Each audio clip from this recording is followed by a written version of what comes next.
इस्रायलची सारा, अनिल परांजपे यांचा हा अनुभव. तिला मी यापूर्वी कधीच पाहिलं नव्हतं. अर्थात हायफा शहरातल्या इंटेलच्या कॅफेटेरियातल्या कर्मचाऱ्यांकडे लक्ष जाण्याचं काही कारणही नव्हतं. दरवेळी जेवायला कोणी ना कोणीतरी बरोबर असायचंच. त्यांच्याशी बोलता बोलता आपण काय वाढून घेतोय याकडेही माझं कितीतरी वेळा लक्ष नसायचं. त्या दिवशी मात्र जेवणाची वेळ संपता संपता मी पोचलो. सगळं संपत आलेलं. मांसाहारी पदार्थ तोंडाला पाणी आणणारे नव्हते. शाकाहारी काहीच खावंसं वाटेना. नाही म्हणायला पिटा ब्रेडचे चतकोर वेडेवाकडे पडलेले होते. त्यातलेच काही उचलून मी हमस कुठे मिळेल ते शोधता शोधता स्वतःलाच चक्क मराठीत रंगात घेऊन शिव्या घालत होतो. "परांजपे, खावा आता कंदमुळं आणि चिप पडा. कंदमुळं तरी कुठली, गिळा पिटा आणि मरा भुकेनं." वगैरे, वगैरे. तेवढ्यात भांड्यांच्या मागून ती एकदम गर्रकन वळली आणि मला सामोरी आली. डोळे विस्फारलेले, चेहऱ्यावर गोंधळलेलं, हसू म्हणता येणार नाही असं हसू. "तुम्ही मराठी आहात?" अस्खलित मराठीत तिने विचारलं. मी तिच्याकडे पाहतच राहिलो. 1993च्या त्या सुमाराला त्यावेळी इंटेल इस्रायलमध्ये मराठीच काय, दुसरा कोणीही देशबंधू नव्हता किंवा भगिनीसुद्धा. ही खरंच बोलली मराठी? दिसायला तशी आपल्यासारखीच दिसतीये. तिचं नाव पाहिलं. सारा सर्लाकार. नावावरून काहीच कळेना. 5.25 फुटांची उंची, काळे-पांढरे दिसणारे केस, चेहरा उन्हाने रापलेला, नाक थोडंसं ज्युईश लांब, पण इतकं थोडंसंच की कदाचित भासही होत असेल. वय असेल 50-55चं. ही खरंच मराठी बोलली? कोणीच पटकन बोलेना. हो. मी सरतेशेवटी म्हटलं. तुम्हाला कसं कळलं? काय प्रश्न होता. मी लगेच सावरलो. तुम्ही पण मराठी दिसताय. वाह! वाह! सावरलो म्हणेपर्यंत अजून एक येडबंबूसारखा निष्कर्ष. हो. तुम्ही कुठून आलात? नाव काय तुमचं? इकडे इस्रायलमध्ये काय करताय? कधी आलात? किती दिवस आहात? सारानं सारा गोळा करायला बसल्यासारखं माझी उलट तपासणी सुरू केली. अ, मी अनिल, अनिल परांजपे. पुण्याचे? शाळेला? इथे पण आपण उठून दिसतो? हो, पण हल्ली पोर्टलंडला असतो, अमेरिकेत. पण तुम्ही कशा इथं? आणि मराठी कशा काय तुम्ही?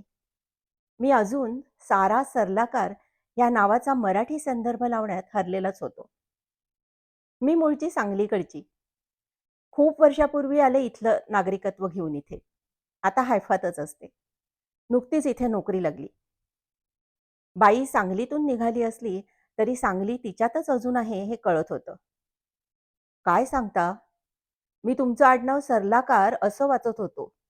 ते सर्लाकार असं असेल असं वाटलं पण नाही. अगदी मराठी आडनावांसारखंच आहे. शेवटी कर जोडणारं. पण कधी ऐकलेलं नाही. माझ्या डोक्यातला प्रकाश मी तिच्यावर पाडला. मूळचं सरलष्कर आडनाव आहे आमचं. इकडे आल्यावर नवा पासपोर्ट काढताना कोणीतरी चुकून पोटफोड्या शचं पोट फोडून त्याला मारलं आणि आता एवढंच राहिलंय. पुढे ती हसून म्हणाली, "हा आमच्या हायफातल्या मराठी लोकांचा विनोद आहे जुना." सरलष्कर?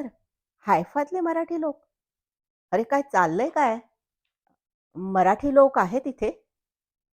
खूप आहेत. आम्ही आपापसात अजूनही मराठीच बोलतो जुने लोक. आमच्या मुलांना नाही येत. कळतं थोडं-थोडं पण येत नाही. आम्ही मात्र जमतो एकत्र. दिवाळी, गणपती साजरी करतो. मला अमेरिकेतलं माझं मराठी आयुष्य डोळ्यासमोर आलं. तसंच दिसतंय. साराची ती मूळची मराठी असूनही आता मराठी नसलेली मुलं समोर नसली तरी मला नीट कळून गेली. अमेरिकेत जन्मलेल्यांना ए-बी-सी-डी म्हणजे अमेरिकन बॉर्न कन्फ्युज्ड डेसी म्हणायचो, तशी ही आय-बी-सी-डी पिढी. भारतात कधी गेला होता परत? मी विचारलं. का कोण जाणे, पण कुठली तरी खपली काढतोय हे जाणवूनही.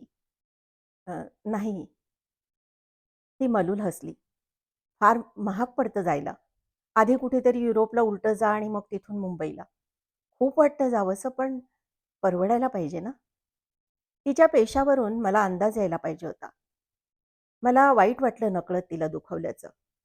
जाल केव्हा तरी. पण इथे खुश आहात ना? छान आहे हा देश. मला फार आवडतो. हायफा तर माझं आवडतं शहर आहे. मी मनापासून म्हटलं. पण खूप आठवण येते.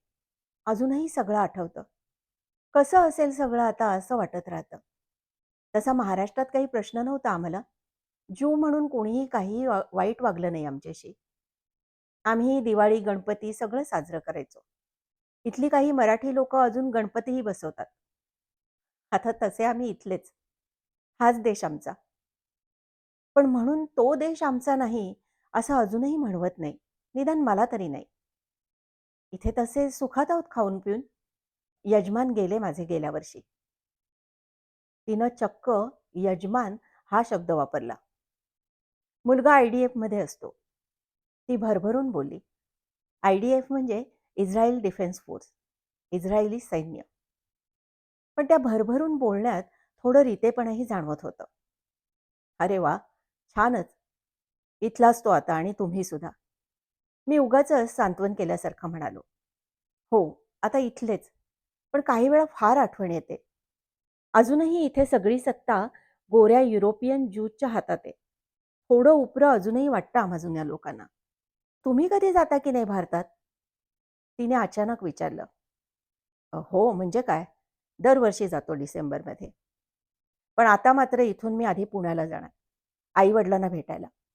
मग तिथूनच परत अमेरिकेत. मी परत एकदा विचार न करता बोलून गेलो. पण खोटं तरी कसं बोलणार? तिच्या चेहऱ्यावर परत एक म्लान हसू येऊन गेलं. नशीबवान आहात. घरी कोण-कोण आहे? बायको, मुलं?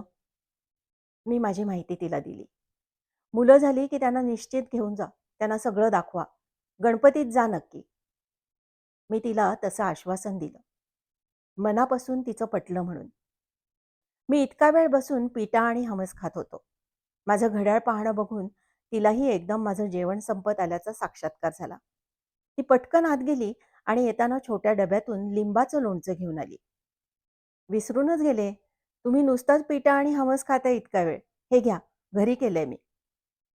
आणि आता पुण्याला जाल तेव्हा माझा एक नमस्कार गणपतीला जास्तीचा घाला. ती अचानक म्हणाली. मला भडभडूनच आलं. तिला कुठे सांगू की मी कित्येक वर्षात गणपतीला नमस्कार-बिमस्कार काही केला नाहीये म्हणून? नक्की घालेन. खुश होईल गणपती एवढ्या लांबून खास इस्रायलमधून नमस्कार आलाय म्हणून. पण त्याचे वडील भोळे-बिळे असले तरी तो भोळा नाहीये. आशीर्वाद हवा असेल तर 21 शेकेलची दक्षिणा द्यावी लागेल. मी वातावरण हलकं करायला नेहमीसारखा एक आचरट विनोद केला. मला वाटलं ती हसेल. पण ती काही न बोलता परत आत पळत गेली. आली ती हातात 21 शेकेल घेऊनच. माझ्यासमोर ते ठेवून मला म्हणाली, "आता चालेल?" माझं भरलं पोटही कालवलं. मला ते शेकेल घेवेनात. 21 शेकेल ही काही फार मोठी रक्कम नव्हती. पण तिची ती भाबडी श्रद्धा योग्य स्थानी पोचवण्याची माझी लायकी नव्हती. गंमत केली मी सारा. गणपतीला शेकेल चालणार नाहीत, कारण त्याचा काही तिथल्या पुजाऱ्यांना उपयोग नाही. मी तुमच्यासाठी ₹21 निश्चित ठेवीन. मी म्हणालो. तिच्या गरिबीची मी दया करतोय की काय ही भीती मनात बाळगत. पण ती समजूतदारपणे आश्वासक हसली. त्या 21 शेकेल्समधला 1 शेकेल उचलत मी म्हणालो, "हा एक ठेवीन मी. अगदीच माझ्याकडनं आलेत पैसे असं नको वाटायला गणपतीला." ती पुन्हा हसली. "आता उद्या वेळच्या वेळी या जेवायला. म्हणजे परत असा हमस पिठा खायला लागणार नाही. आणि उद्या मी माझ्या मैत्रिणीकडे जाणार आहे. नाहीतर तुम्हाला घरी बोलावलं असतं. पण पुढच्या वेळी आलात की नक्की या." कुठली कोण सारा? केवळ मराठी असल्याचा आमचा एक समान धागा तिनंच बांधला म्हणून अजून टिकून राहिलाय मनात. पुण्याला पोचलो. खिशातले सगळे उरले-सुरले शेकेल रिकामे करून बॅगेत ठेवले. त्यातला तिचा शेकेल कुठला ते ओळखता आलं नाही म्हणून त्यातलाच एक वेगळा ठेवला तिच्या नावानं. बाहेर पडल्यावर दिसेल त्या गणपतीसमोर ₹21 ठेवून आलो. कधी नव्हे ते बाप्पाला गळ घातली. "बाप्पा, हे तुमचे ₹21. तिचा शेकेल माझ्याकडेच ठेवलाय आठवणीसाठी. हे रुपये साराकडूनच आलेत असं म्हणून गोड मानून घ्या."